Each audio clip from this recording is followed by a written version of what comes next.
Në Komisionin e Ekonomisë, shqyrtimi i projekt buxhetit për Ministrinë e Infrastrukturës dhe Energjisë për vitin 2026 u shoqërua me debate të forta mes mazhorancës dhe opozitës. Deputetët e Partisë Demokratike kërkuan pranimin e ministres Belinda Balluku, duke theksuar se raportimi nga përfaqësues të dikasterit nuk mund të zëvendësojnë përgjegjësinë direkte të saj për menaxhimin e fondeve publike.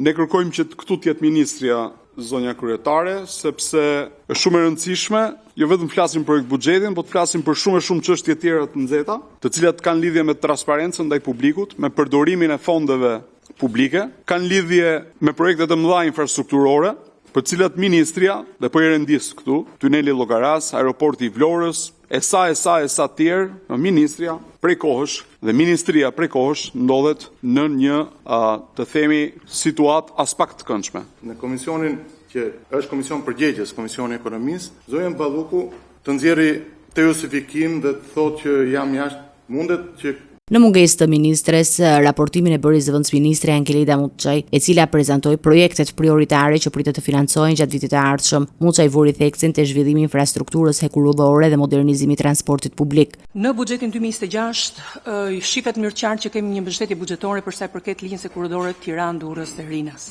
i cili përfaqëson një nga ndërhyrjet kryesore domethënëse të infrastrukturës hekurore në vend. Një element shumë i rëndësishëm tjetër që gjen qasje në këtë buxhet është edhe ndërtimi i stacionit qendror të Tiranës si një simbol kombëtar të nderuar.